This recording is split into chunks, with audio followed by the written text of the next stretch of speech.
Welcome back to another episode of King and Sharif Real Talk. I'm King. I'm Sharif. What's happening? What's happening? So, what we're going to talk about tonight? Now, first off, rest in peace, young Scooter, man. South Carolina legend. Just wanted to say that, get that out the way, since we're not doing the other podcast tonight. Okay. All right, but I think we're talking about the educational system. So, are we talking about South Carolina, or are we talking about? We could talk about it all, but I'd rather talk about South Carolina since that's where we at. But what are they doing? I don't know if you did your research yet. What is he doing where he's saying he's trying to shut down Donald Trump trying to shut down the educational system as we know it right now? Are they rebuilding it or? So, Donald Trump's trying to abolish the Department of Education on a federal level. Okay. And give it back to the states, I suppose. And the last that I heard, I haven't been following it really closely just because there's so much going on, so much chaos. But the last that I heard is that if you have a active student loan that's in repayment, that you'll be paying it to the SBA, the Small Business Administration. I don't know anything else other than that.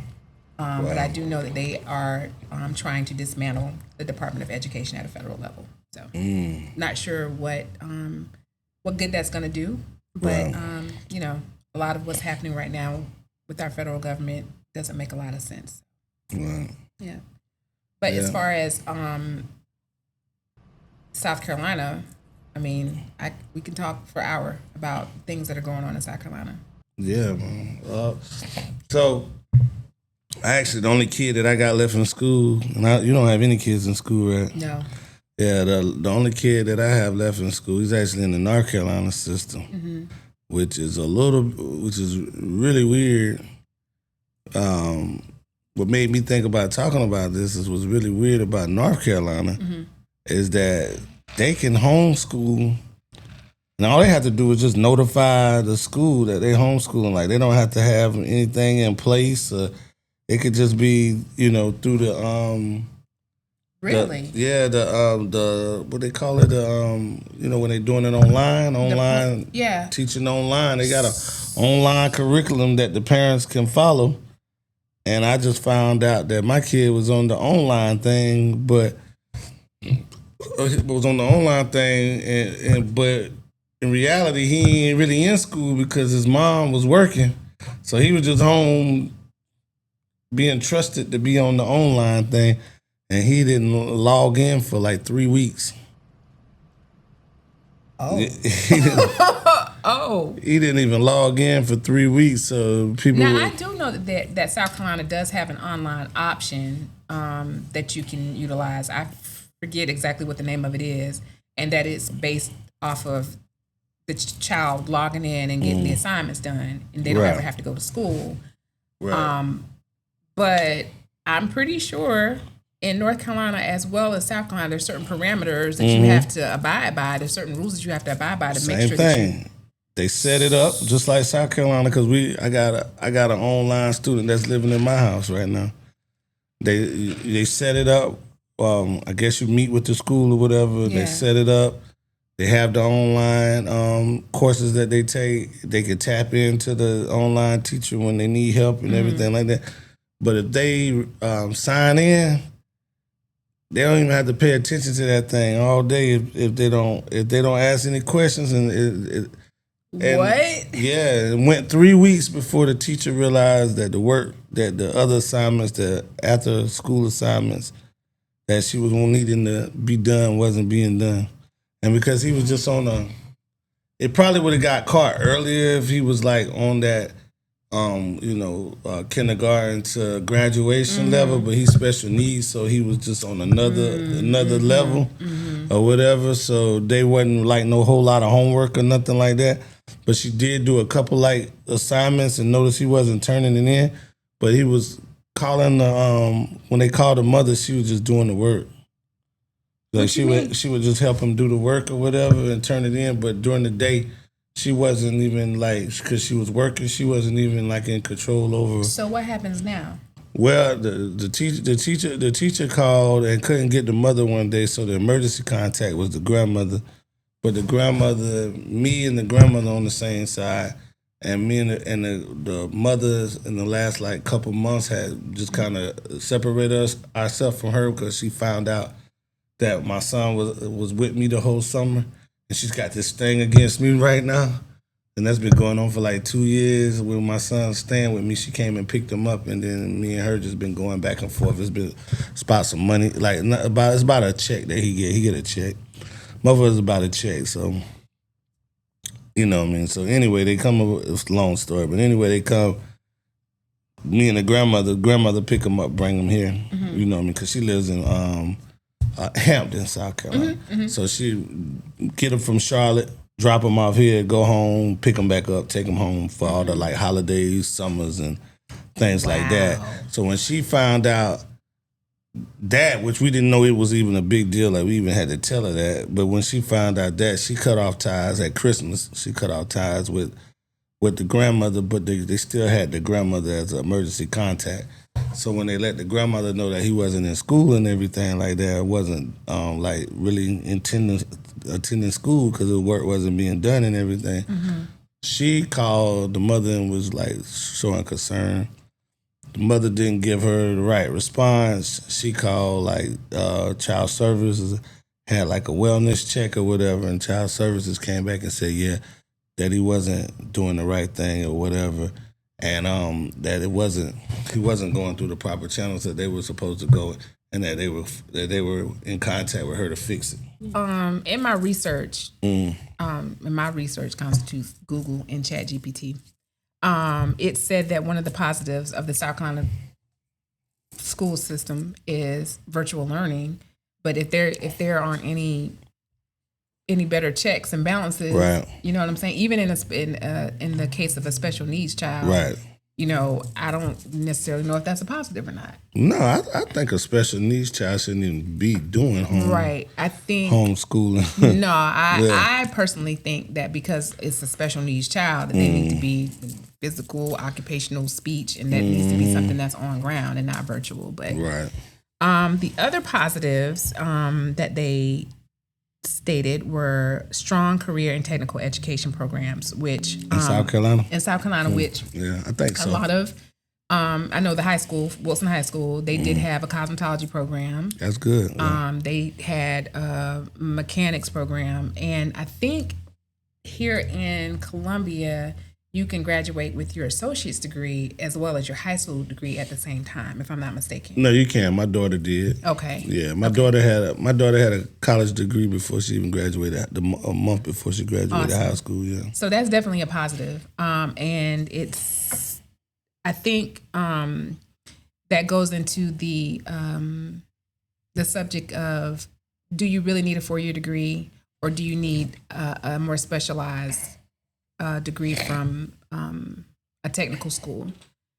I'm an advocate for both. Mm-hmm.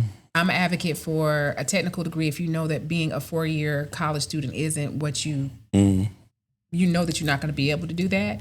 And then also too, if you're not going to be a lawyer or a doctor or something specialized, where you've got to have that 4-year degree before you go to your postgraduate degree. I'm an advocate of getting a skilled trade and keeping it moving and starting your life. Yeah, well, I think they should take out. I just think half of the educational system is just bullshit. Like I don't, necessarily understand why you need algebra. I know you probably need chemistry and physics and stuff like that if that's where you're going, but how many students actually want to be forensic experts and and biologists and stuff like that? Like you getting probably point something percent of the students that want to go that route. Right. You know what I mean? So I wouldn't dumb down chemistry or biology, but I don't think you need a chemistry 3 and a trick and I don't think you need all of those classes. I think those could be where the to get your high school diploma, you need your 3 maths, your 3 Englishes, and you need forget algebra. Let's just say you need your 3 to 4. I think we had to have 4 Englishes to get 4 it. Englishes. So I think you need your 4 Englishes. Yeah. I think you need your your 2 or 3 maths. I think was it two histories? Yeah, you don't need the history. I mean, that's just something you can just pick up on your own. I mean, I don't understand unless you're on a government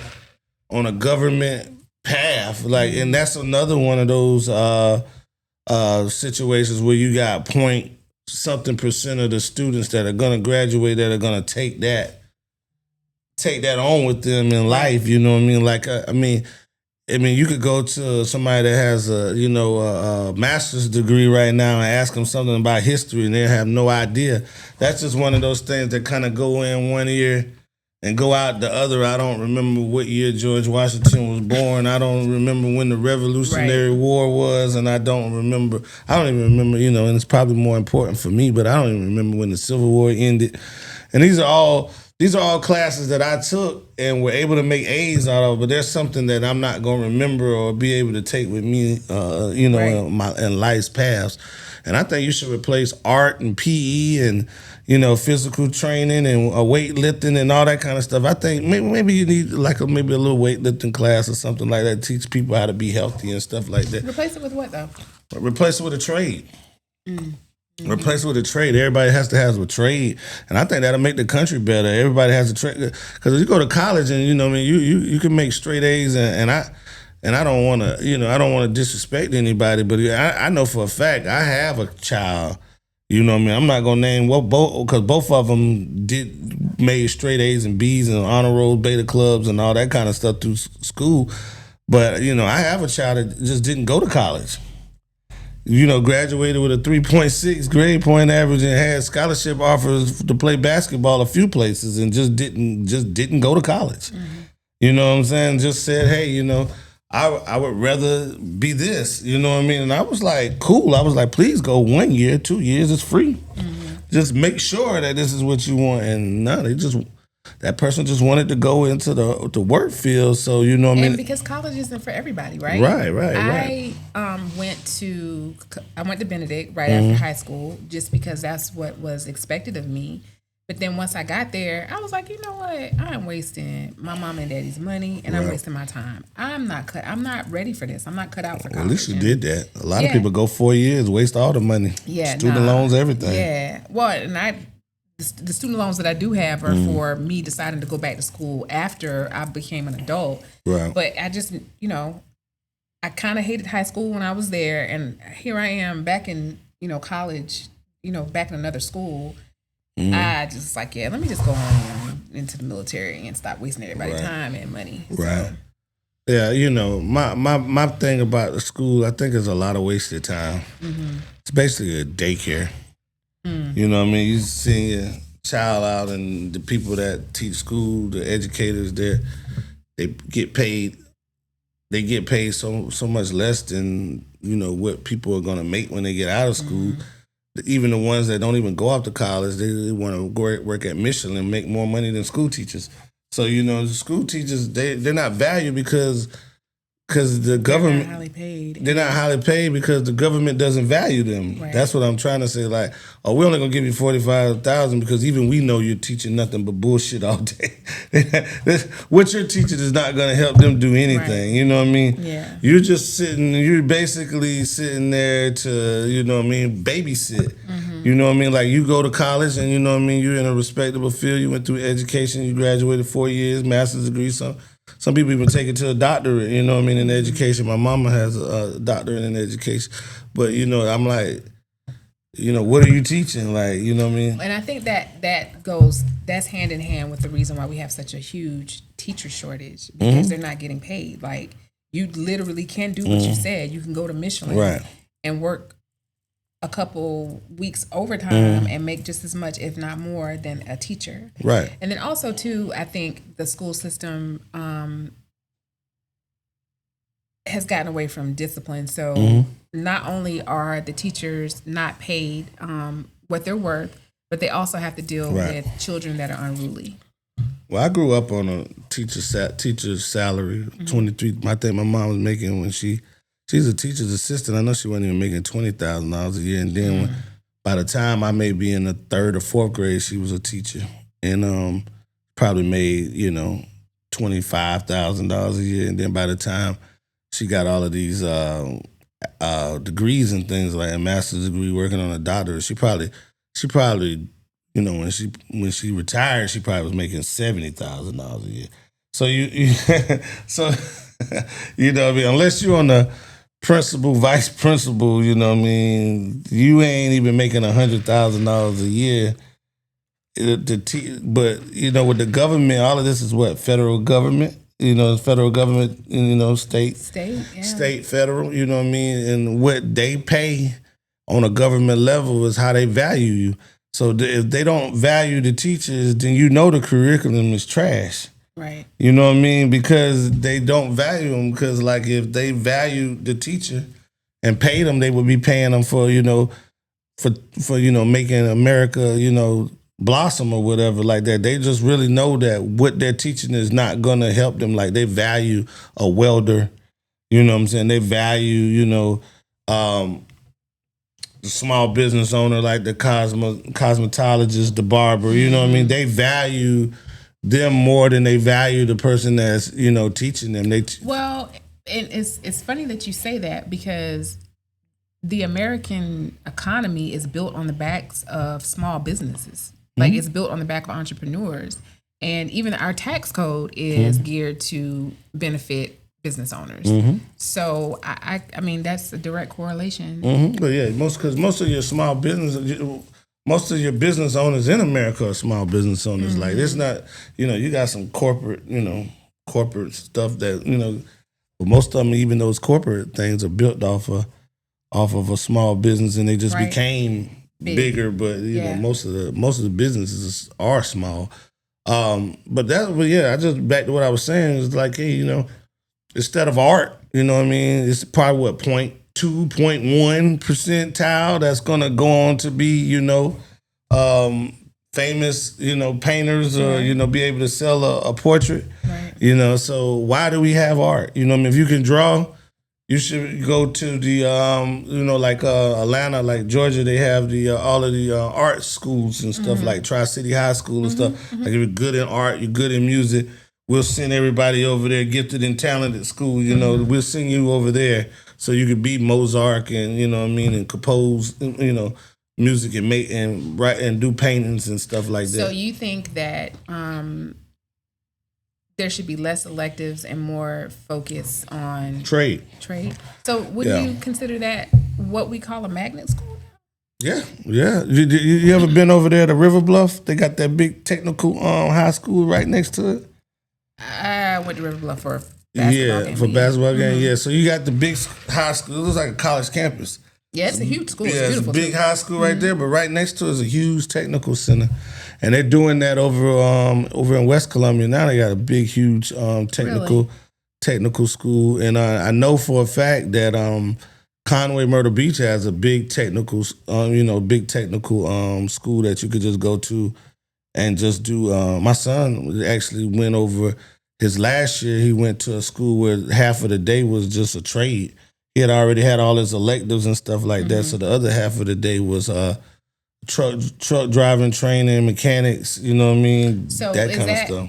Did that start in like his freshman year, or was that something? No, he was on the college prep. Got it. And I think when they have the evaluation on your junior year, like okay, this is what we're gonna do in the senior year. Where we're gonna put college applications, or are you thinking about military, or maybe you should go to college for a couple of years and then go to the military. When we started having those conversations with the guidance counselor that had seen his work for 3 years, when we started having those conversations, he just flat out and said it. I don't want to go to college. It's not for everybody. Yeah, and then when he finally said it, you know what I mean, he kept it under, you know what I mean, but then when he finally said it, we was just like, whoa.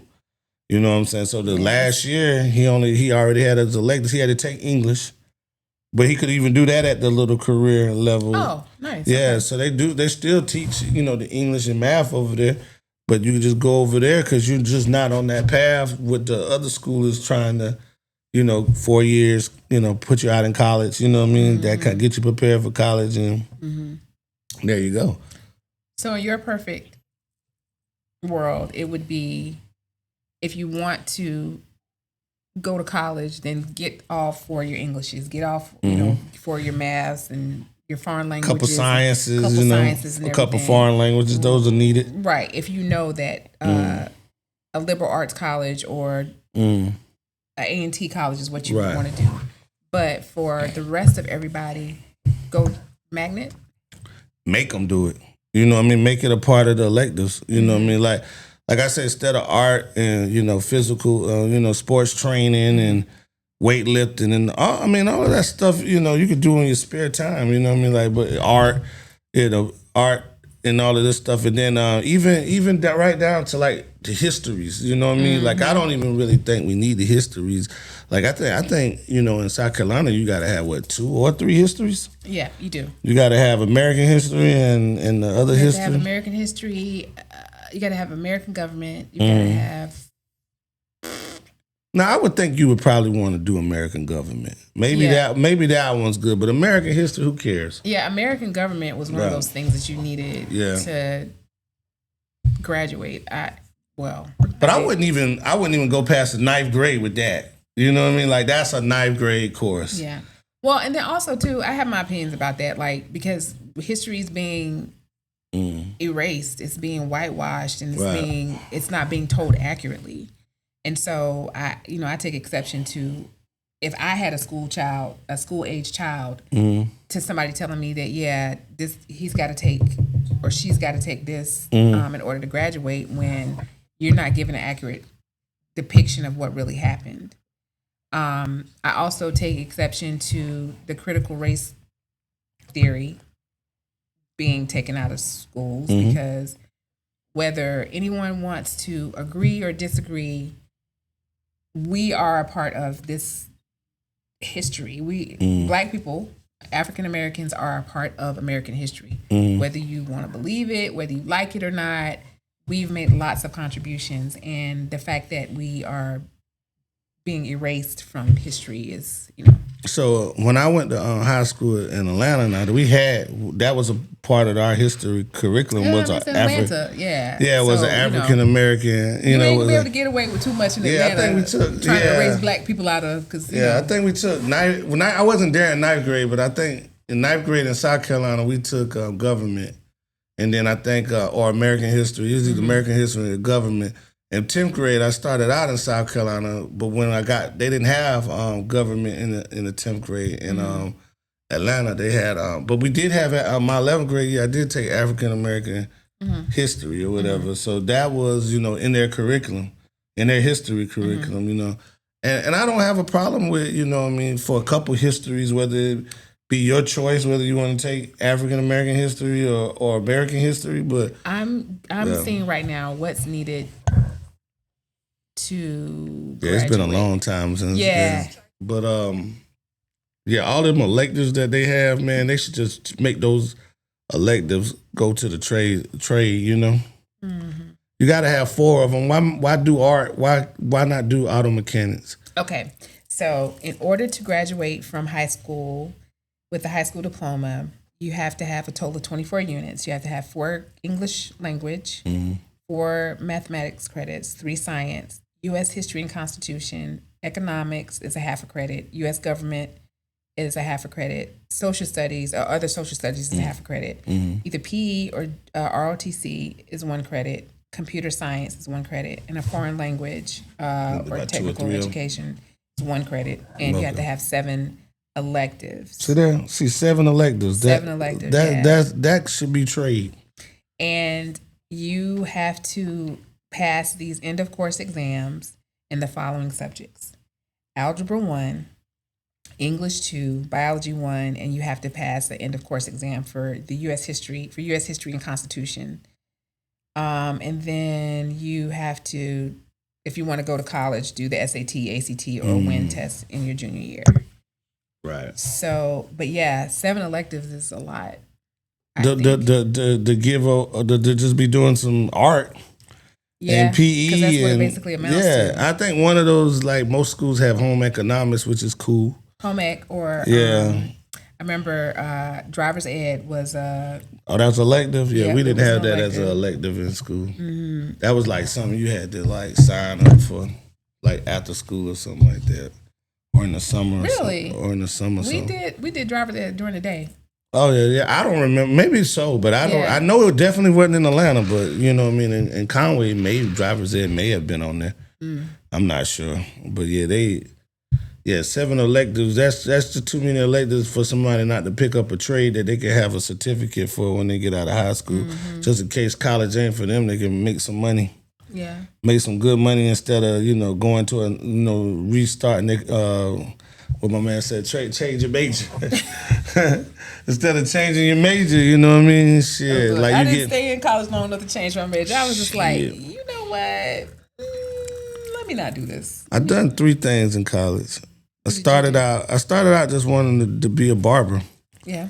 And then my barber instructor told me, he said, yeah, you just not, I was blind in one eye. He was just like, it may look good to you, but you're missing some things. And then he says, I think your vision is just not good enough. And so he taught me into changing my major to business. He said, well, you know what I mean? You don't actually got to cut. You can actually own the barbershop. So he said, I think you'll make a good business major. So I went to business.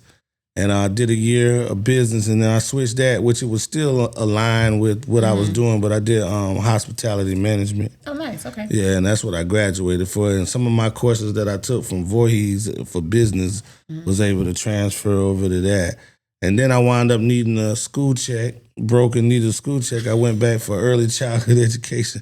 So I did that for 2 years. I got the thing in early childhood too. So that's what Cameron has a degree in. Yeah. I didn't do Early 4 childhood. years now. That was associate, so yeah. And then I went back to school to enhance what I had in business, and I didn't finish. I got maybe I think I probably needed a semester and a half. Yeah. Maybe a semester in the summer. I don't even remember. It's been so many years. I don't remember how close I got to finish. And so I just don't think that a degree is necessary, because when I tell people I don't have a degree, nobody believes me.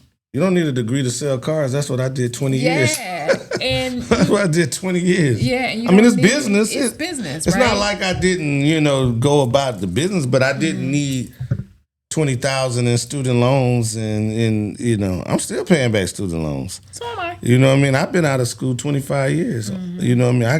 I graduated from college in 2000. My last stint in college, I ended in 2001. So, where we at now, 2025, 24 years later, and I'm still paying student loan. Right. They didn't forgive mine because I wasn't paying the federal government. The federal government sold mine to a side company. So I didn't qualify. Right. They sold mine to like NailNet or something. It's something different now, but it's like Sloan or something like that. But they keep tossing you around to different places and make you not eligible for, to have your shit forgiven. Well, so I do know that there are a lot of people that are, because of everything that's going on with the government right now, a lot of people are just trying to dispute them, or they just ignoring them. They're just like, no, we're not paying them. We're just not paying them back. But they did say they wasn't gonna, this was under the Biden administration. They wasn't gonna, you couldn't have your credit ruined by not paying student loan and hospital bills. That was toward the end of his term. He was trying to get that passed. I don't know if I don't know if they didn't get that through. No, they're back in repayment status. Back in repayment status. Okay. Yeah. Wow. Yep, I mean, mine's not, because I deferred another year, just because I got caught in the hurricane. I had damage in the hurricane, and so I got another year. But that interest is still going. Yeah, it is. But I believe a lot of people just aren't.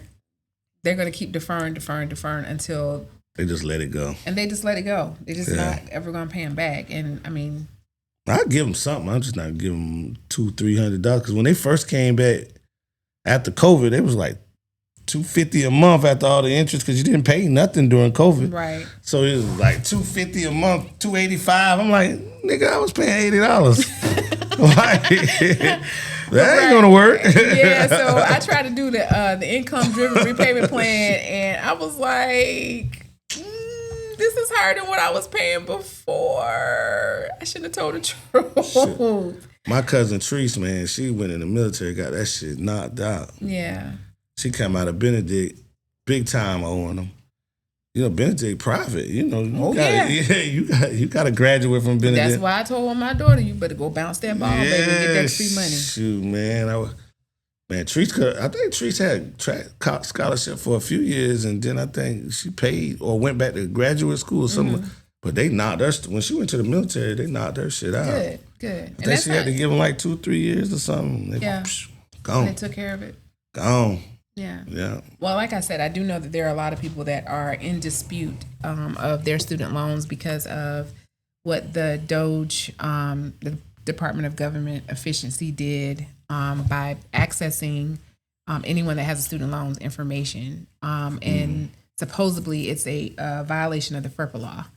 So there's a lot of disputes going on with student loans right now where people are trying to get them wiped out because of that. And you can't get rid of them through bankruptcy either. No, you can't. That's the bad part about it. Yeah. Because I think every black person did bankruptcy at least once.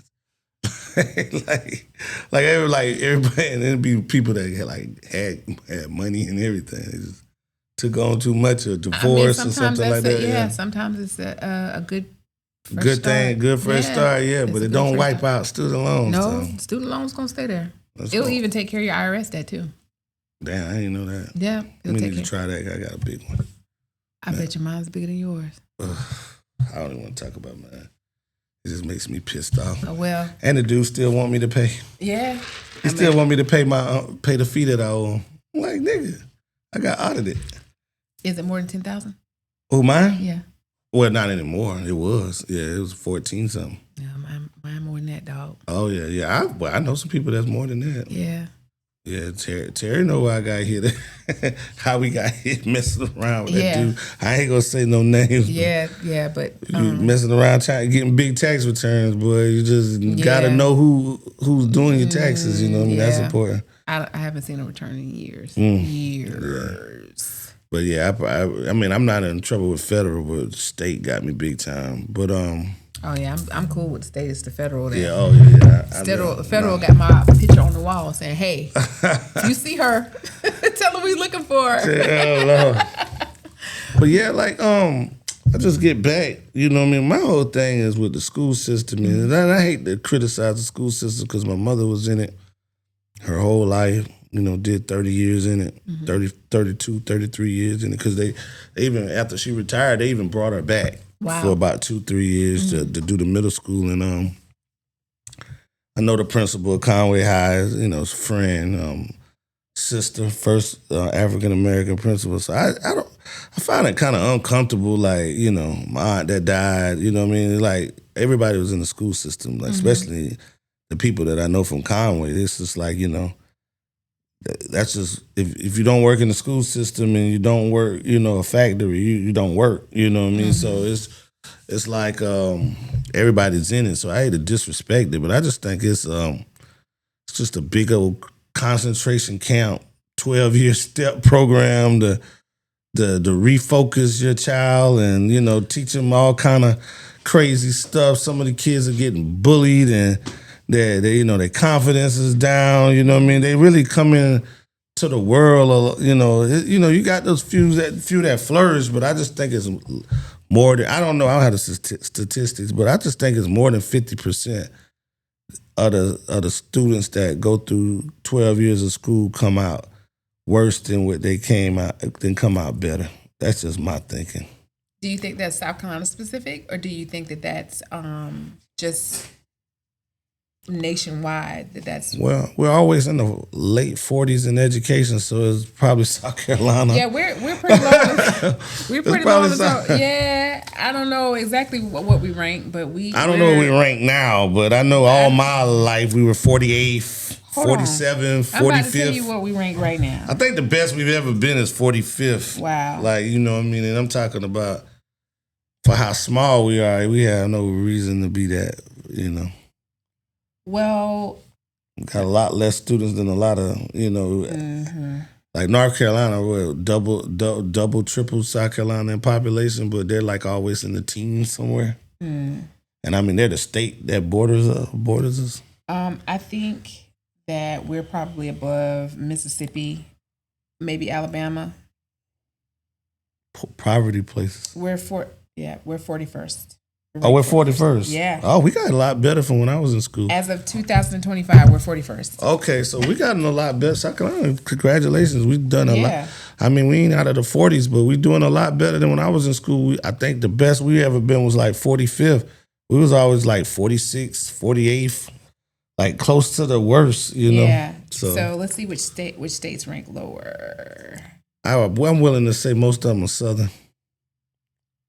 Mississippi's 43rd. Nevada's 44th. That's strange. Alabama's 45th. Oregon is 46th. West Virginia is 47th. Louisiana's 48th. Alaska's 49th. And Arizona is 50th. And Oklahoma's 51st. Got 51 states. I thought we had 50. See, I should have stayed in school. I mean, I stayed in school, but maybe I should have took history. Maybe I should have paid attention to history. Maybe we do need history. I didn't know it was 51 states. I always thought it was 50. Maybe they're including the District of Columbia. Maybe they include D.C. Maybe so.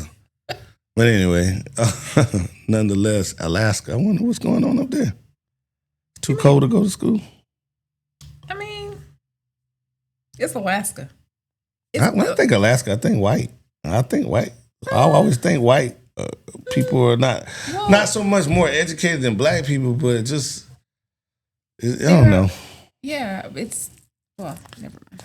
I don't know. Yeah, I'm not. I don't get the dynamics of students, but I just know how, like, dynamics. I think how you do in school goes a lot of ways with how you come home. You know what I mean? What do you have at home? You know what I mean? If you got a 2-parent household, that's not necessarily so.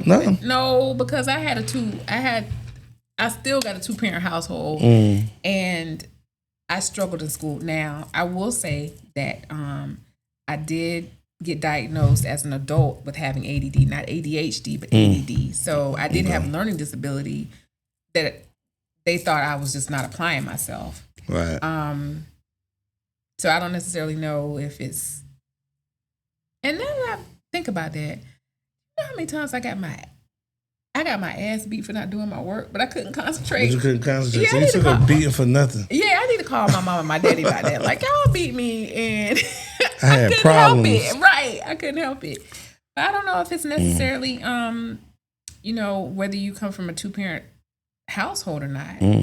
Well, my mom was a teacher. I struggled in high school. I didn't start. Well, I had a little struggle with behavior in 7th grade. You know what I mean? I got kicked out in 7th grade. I actually had to come to Columbia and go to Dent because I hit a teacher. Yeah. In 7th grade, I hit a teacher, Miss Lee. Why you hit her? She grabbed me by the arm. And you hit her? Yeah, she stuck her fingernails in my arm and I just like popped her. But I was tired of it. It was like she was picking on me all year. Oh. Like, it was like people be talking or whatever, and I would be sitting there, be quiet in my book, and she'd be like, Mr. Sharif, I'm putting your name on the board. I'm like, what? I didn't say anything. You know what I mean? Like, it was just like she heard my voice sounded like somebody else's. Because every time Antoine or Snap or somebody like that, I remember that shit. It was a case of mistaken identity. We was all friends, and we was in the same class together. Yeah. Every time they talked or whatever, or they could say something to me, and I'd be like, I'm trying not to get in trouble, because when I got home, like, I was like really getting in trouble, like, you know what I'm saying? Like my mom had this thing, like, you know what I'm saying? Like, she didn't beat me or whatever. Like, I started getting beatings like at 10. But my whole thing was like, my mom was like, well, since you won't take a beating and you know, consequences in life is that if you don't do what you're supposed to do, you're supposed to go to jail or whatever. You know, you're probably gonna wind up in jail. So I want to teach you how to survive that kind of life. So you like, she used to, when I got punished, like, it used to be like jail. Like, I used to have to stay in my room, like literally, I didn't even come out to eat. All I did was come out to use the bathroom.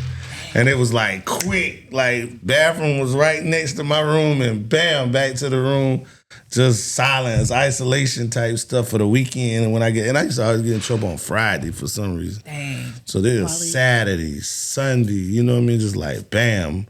Like, I'd be glad to see people on Monday. Like, it was like jail for real, like weekend jail.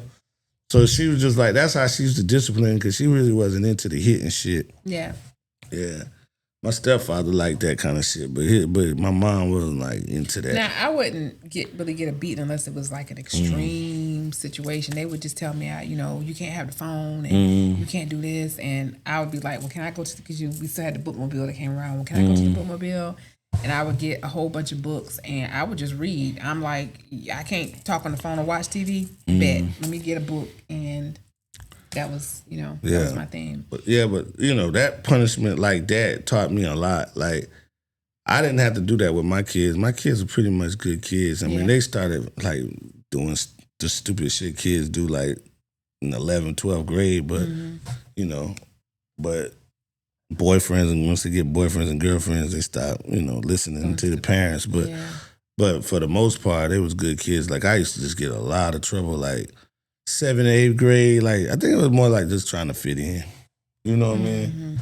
Yeah, 7th, 8th grade, 9th grade, just trying to fit in. But after I spent a couple summers in Atlanta and stuff like that, when I came back to South Carolina, I was just so much more advanced than my friends and stuff like that. I just, the friends that I had just wasn't like cool to me, you know what I mean? Like, but the other people, the other kids that was like, that I was told to stay away from, those was like, hey, those are the ones that I want to hang with, you know what I mean? So they were your same speed at that point. Yeah, right? yeah, they were more at my speed. They were smoking weed. Like, my friends weren't smoking weed, but I smoked weed at 13. So just like, so my mom had the idea, I go to Atlanta for the summer, and I was like 12. So 12, 13, 14, those 3 back-to-back years, I spent the whole summer in Atlanta. And then once I came back, like, you could just see the growth.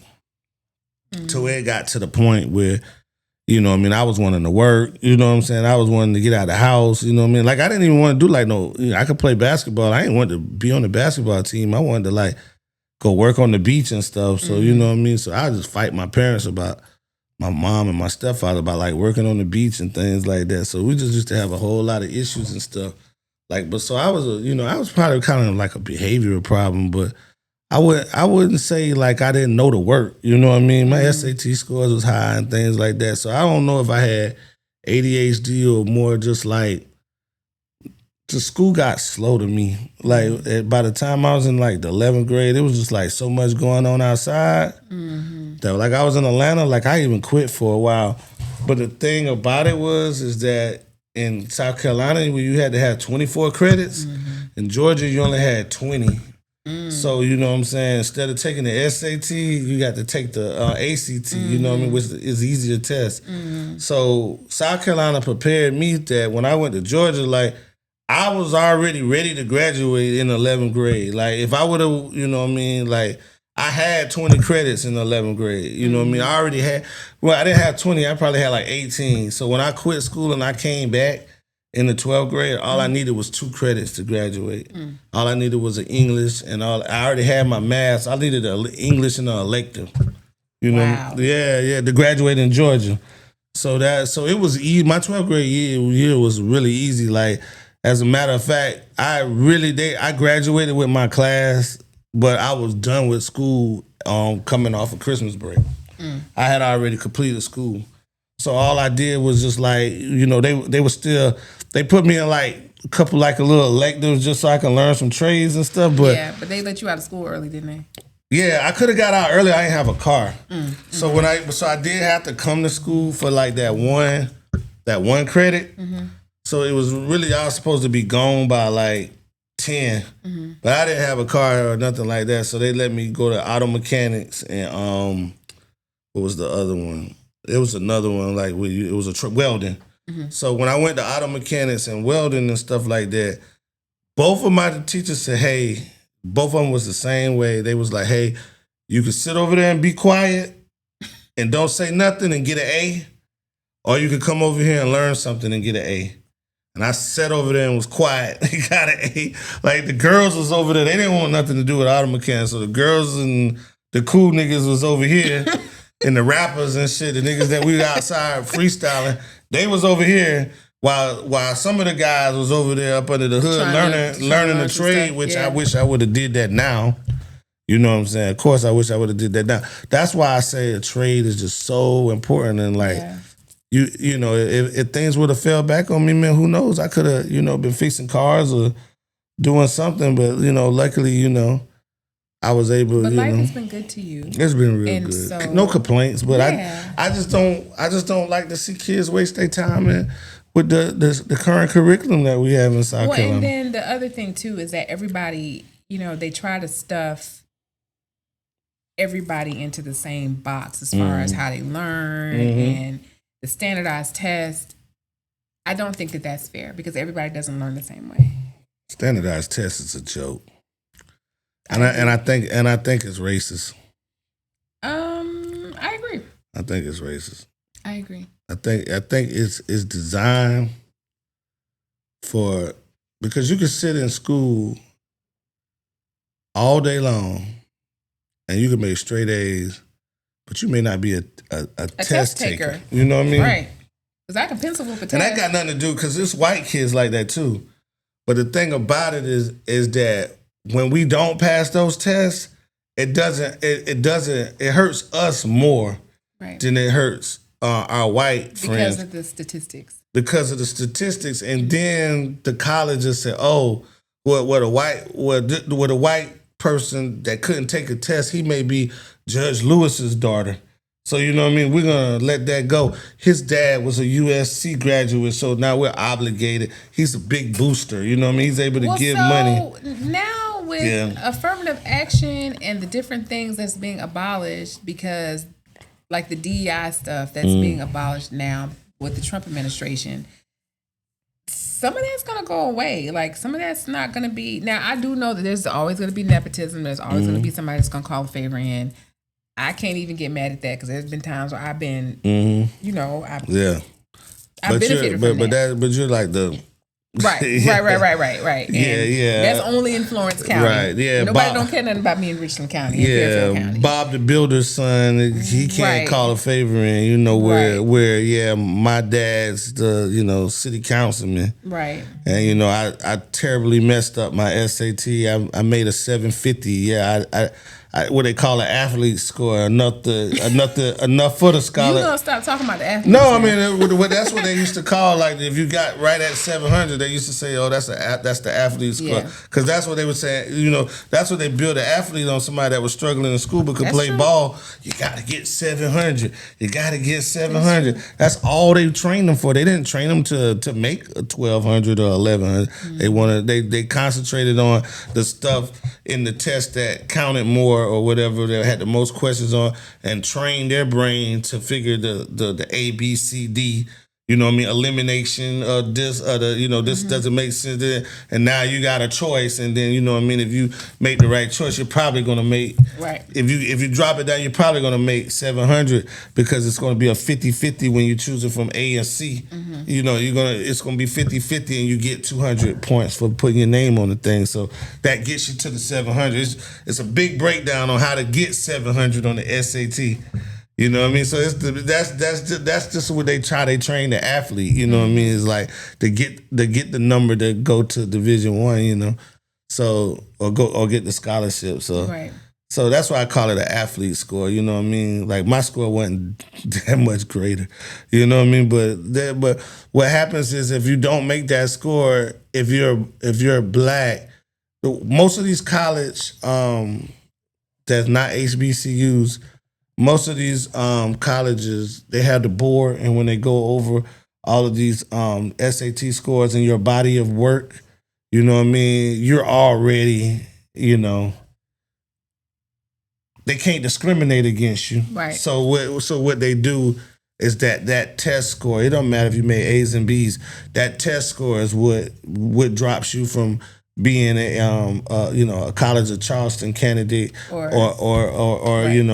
Claflin, which Claflin's a great school, but I'm just saying back then, I'm talking about, I've been out of school a long time, so Claflin's like a really, really great school. Academically, now. Claflin's tough. Yeah, right now they don't let you in Claflin like they used to no more. Like Claflin used to be like, "Oh, state didn't want them, let's grab them." Yeah, you know what I mean. But now, who else is really tough academically that I was surprised about? Francis Marion.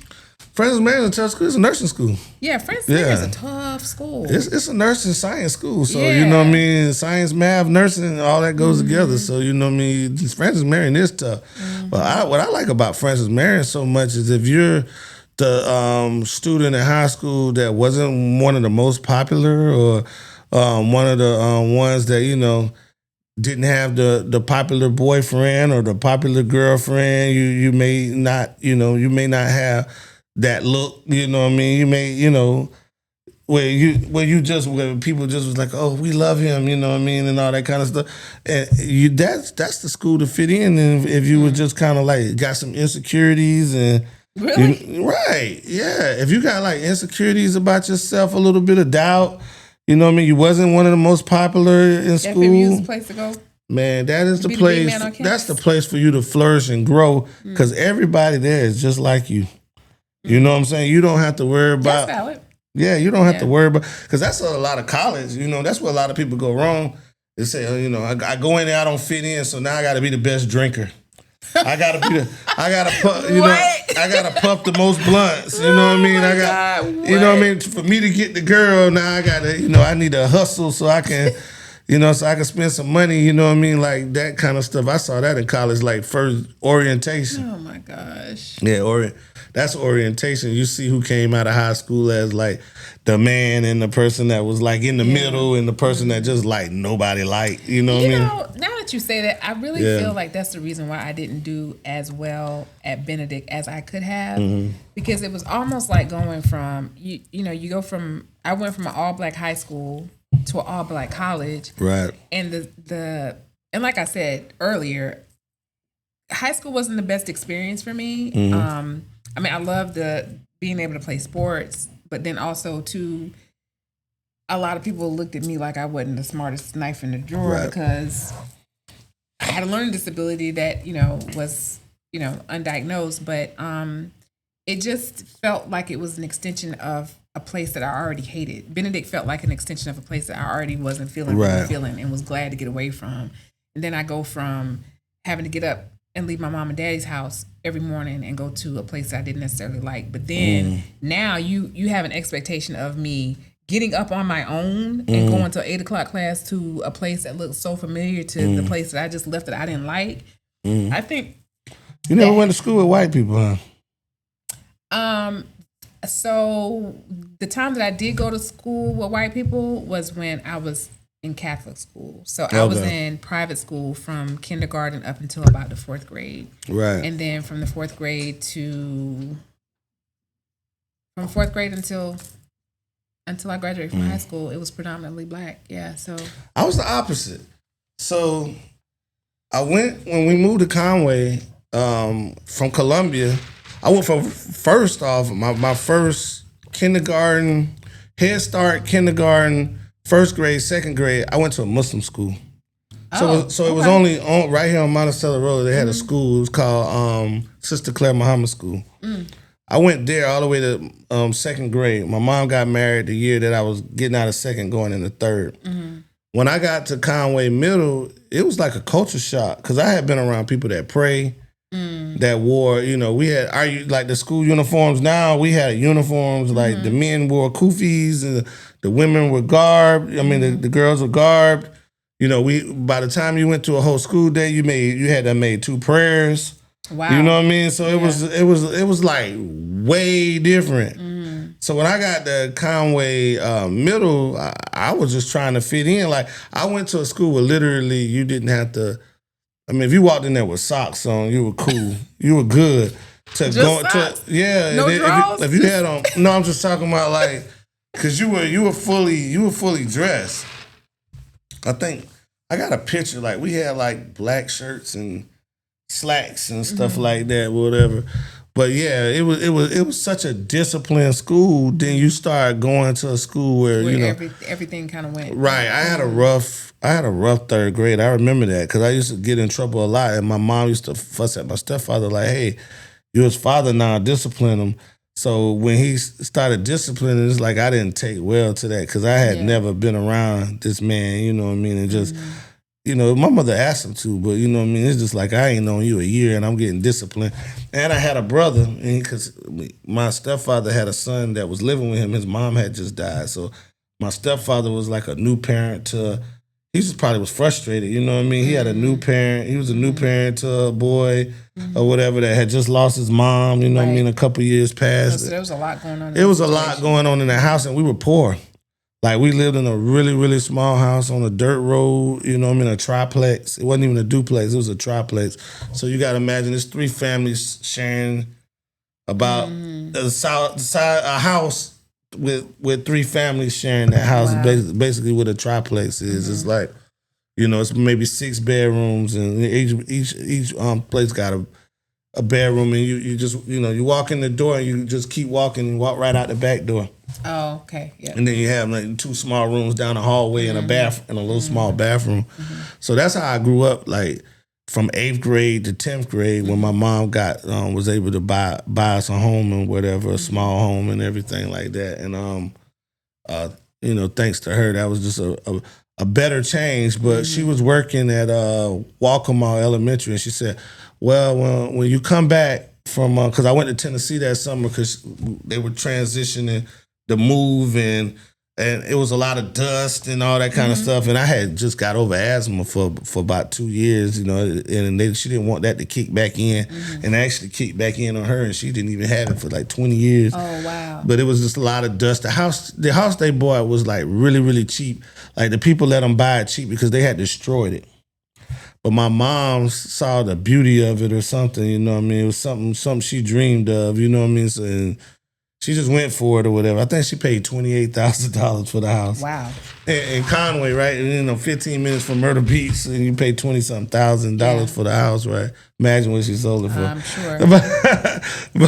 I'm sure. But yeah, you know what I mean? So, and she built it up from ground up. It was a small house, but we made it work. But when I was in Tennessee, she told me, she was already prepping me. She was like, when you come back, it's going to be totally different. Like, I'm sorry I'm making you go through all these changes, but I don't want you to go to school at Conway Elementary anymore, because I was struggling. You know what I mean? 8th, 9th grade, I was struggling at Conway Elementary because, you know what I'm saying, like, it was just different. You know what I mean? It was different from what I had went to school the first 3 years, and I was getting in trouble trying to fit in. You know, I had glasses, you know what I mean? I was being picked on and everything. But when I went to Walcomall Elementary, it wasn't nothing but white kids there. Nothing. Walcomall is the area between Conway and Myrtle Beach. So for those people that don't know what Walcomall is, that's what Walcomall is, the area between Conway and Myrtle Beach, which I'll call now Carolina Forest. You know what I mean? So Walcomall was, I probably was 3 black kids at Walcomall. 3, maybe 4. And I flourished there. But you know what I mean? When I had to go back, because now you graduate, Walcomall doesn't have a middle school. So now you have to go back to Conway Middle, and then you go back. Right. But by that time, the people that were at Conway Middle were the kids in my neighborhood. Right. So by that time, I'm a lot better, but I'm still like just back and forth. But I did get the experience like school with a bunch of white kids. Like, at Walcomall was all white, and then when I finally got to when I went to Conway Middle for 2 years, it was black again. You know, majority black, a few whites. But then when we went to, I went to my mom got a job at Walcomall Elementary, which turned into Whittemore Park, is what everybody knows it now. But Whittemore Park was a mixed crowd, and Conway High School was a mixed crowd. But then when I went to school in Georgia, it was back all black again. Yeah. So it just was a weird transition between white friends, black friends, you know what I'm saying? Like, it's crazy. I honestly think that if I had gotten better grades, I think that I probably would have, nothing against Wilson, nothing against Benedict, but I think I probably would have done better at USC. At USC, yeah. But because I struggled so much throughout high school to even graduate, I'm gonna keep it a stack. Like, I almost didn't graduate. Right. That's how bad it was.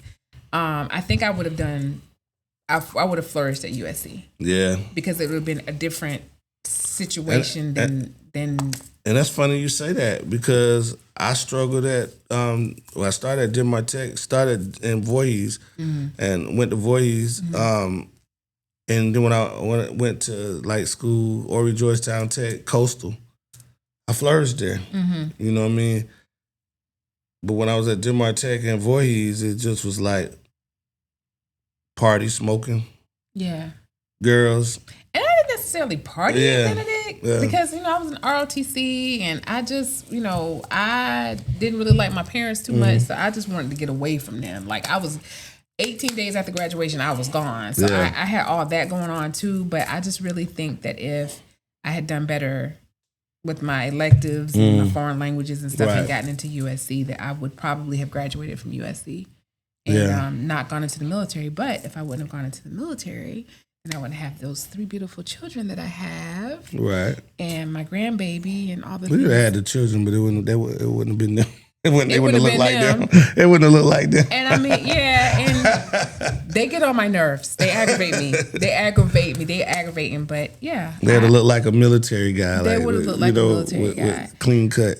Yeah, but I love them, so I'll keep them. So Yeah, good I kids. think that everything happens for a reason, and so I don't necessarily know what the solution is for us to improve our school system, given the But it uncertainty. look like they're doing better.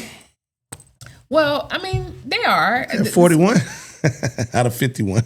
Right. I mean, it's better than it was when we were in school, right? It's better than when we was in But school. And I didn't know that. I really think that in order for us to affect change, just like I always say, we have to start at a local level. There is so much uncertainty with the current administration.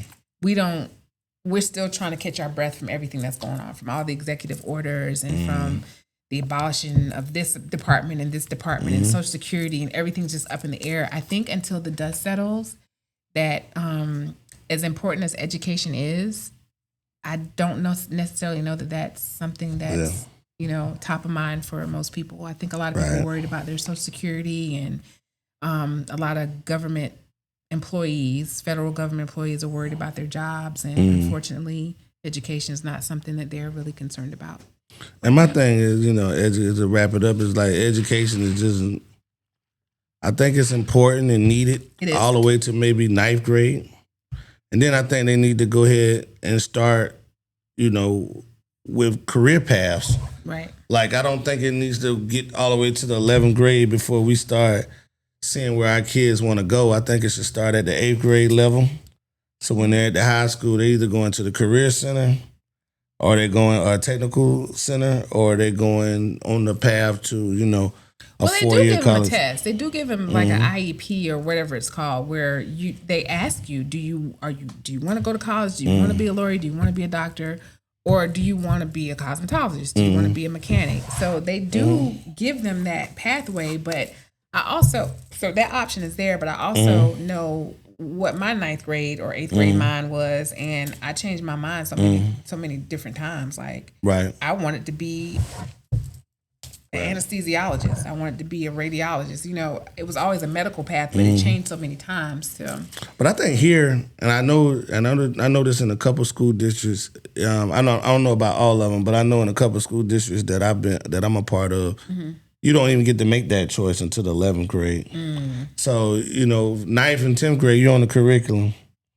I think by the time you get to 11th grade, they could have pioked up 2 years or some other stuff, you know what I mean? It would be nice if you could jump out of college with either an associate degree like my daughter did, or you could jump out with, ready to take a what do you call it, a CDL test, you know what I mean, or something like that, whatever. That's my whole thing. I just think we just on the wrong curriculum in South Carolina for the kind of kids that we have. Like South Carolina, I don't know if we got time to pull that up. Where we at on poverty? The poverty line? The poverty, yeah. Like where we at as a state of poverty. And I think poverty and education goes absolutely hand in hand. You know what I mean? Like, you can't.